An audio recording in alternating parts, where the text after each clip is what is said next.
Hi everyone, my name is Anna, and today's video topic is a bit more heavy, but I want to address it because it's something that I do have feelings about, and it's something that does affect me as an Asian person that usually lives in the West. So you may or may not have seen it in the news, but racism towards Asians, particularly in the States, so Asian Americans, has increased dramatically since the pandemic started, more than 800% in fact.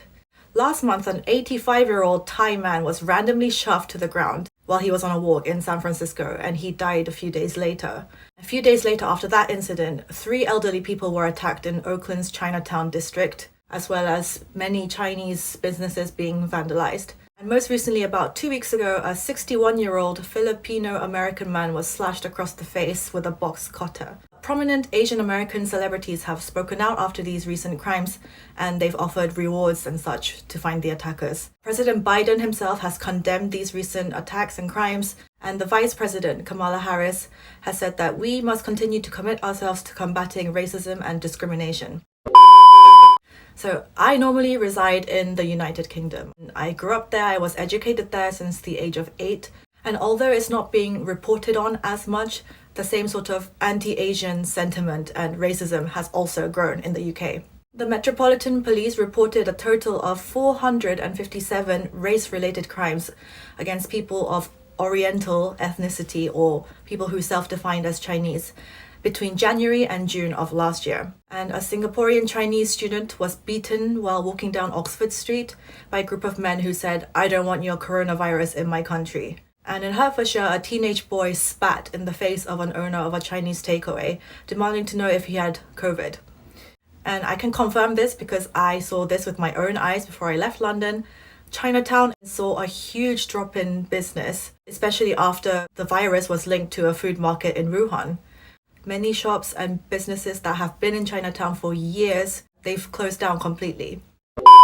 So if I talk about my own experiences with racism since I've been in the UK, I have to say that for the most part, I haven't experienced anything like terrible, like getting beaten or, anything like that. And for the most part, I have lovely friends, and the majority of people that I meet, either through work or college or whatever, have been completely normal, lovely, and just like good people.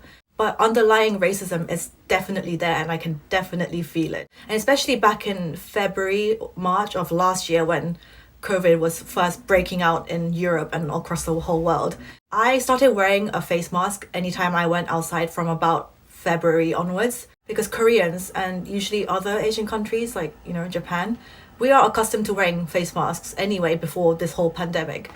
From the SARS and MERS outbreaks from a couple of years ago. And we also just wear it if we have a cold or if we don't want to be breathing in like yellow dust, which gets really bad in the spring. We are just accustomed to wearing face masks, and K-pop idols kind of made them a trend because they wear them to hide their face, and it became kind of like a fashion item anyway. Yeah, so I started wearing my face mask anytime I went, especially like in the tube or bus, because the virus had landed in Europe. It was spreading all over Italy. And so I was aware that it was going to spread in London very soon. But I noticed that if I went into the train or the bus wearing my mask, then nobody would sit next to me. Everyone would give me funny looks because I was like the only person wearing one back then. Because at that time, the British government was putting out news articles like, face masks don't actually work, they're not effective, so don't bother buying them. Which, if that was the case, if that was the actual case, then doctors and medical professionals would not need face masks or PPE. I mean, it was just ridiculous, and now everyone is wearing them. So I can go on a whole rant about this, but that's not what this video is going to be. So yeah, I started to feel really hyper self-conscious about everyone giving me funny looks and looking at me. And it doesn't matter if I'm Korean. In everyone else's eyes, all Asians look the same, right? So I may as well be Chinese.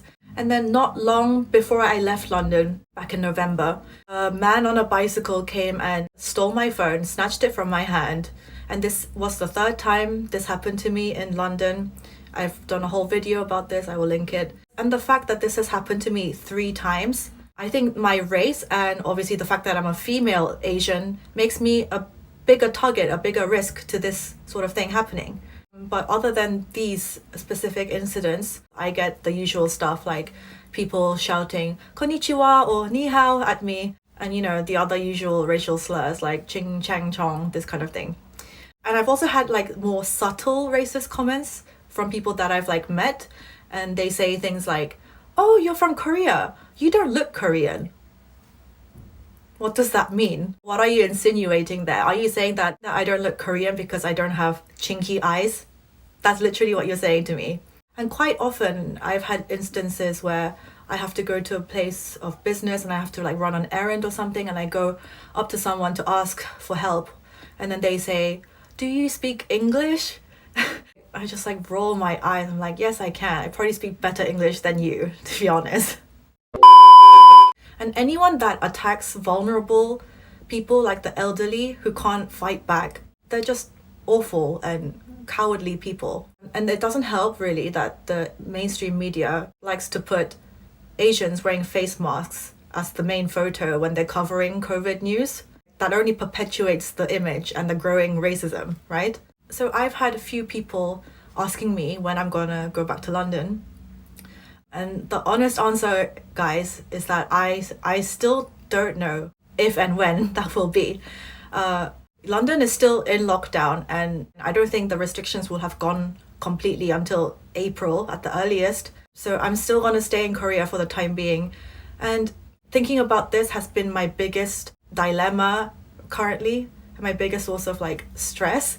Because the fact is, I've really enjoyed being at home, being with my family, especially because I've lived away from them my entire life since I was 8 years old. Because in London, a lot of the times I would feel really... I have friends in London, of course, but it's not the same if you just don't have like a family home you can go back to see regularly, you know? And obviously, nobody is racist to me here. Like, and I don't have any anxiety over the fact that someone can rob me, because theft is just really, it basically does not exist in Korea. I don't have any anxiety about that. Whereas in London, as soon as I step out the front door, I'm on constant high alert. My heart is racing. I'm clutching my bags close to me, but I'm always scanning for people who might come and like take my stuff or attack me or whatever. I mean, before this whole pandemic, I honestly imagined that I would be living the rest of my life in the UK because I grew up there. I have permanent residency status. I have indefinite leave to remain. Like career-wise, all my musical connections and contacts are there in the UK.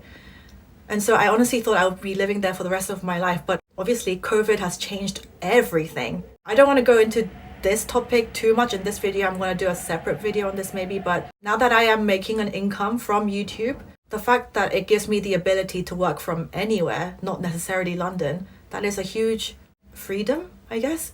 But yeah, like I said, I'm still mulling this over, and I'm just gonna wait to see what happens in the UK, like probably in April. But yeah, this is my biggest dilemma currently. What do you think I should do? Help me make this huge life decision, guys, in the comments. What do you think I should do? But back to the video topic. For those of you watching who are Asians living in a Western country, what do you think should be done to resolve this issue currently? I do think that Asians need to speak up because, you know, especially East Asians are usually considered the model minority because East Asians, we just work hard, right? We make money, we work hard, and then we just keep to ourselves, usually pretty quiet. We don't really fight back. We don't cause trouble on the streets. But when things happen like this, racial crimes, we shouldn't just stay quiet, you know? Being a pushover is not good either. I'm sorry that this video is like a heavy topic, but it is something that is like close to my heart, and this does affect me if I do decide to go back to London. So yeah, I would love to hear your thoughts and opinions on this, especially to my Asian friends living in the US right now. Like, how are you all feeling? How are you doing? Let me know. So please let me know your thoughts, and I'll see you in the next one, which won't be such a serious topic. Thank you for watching.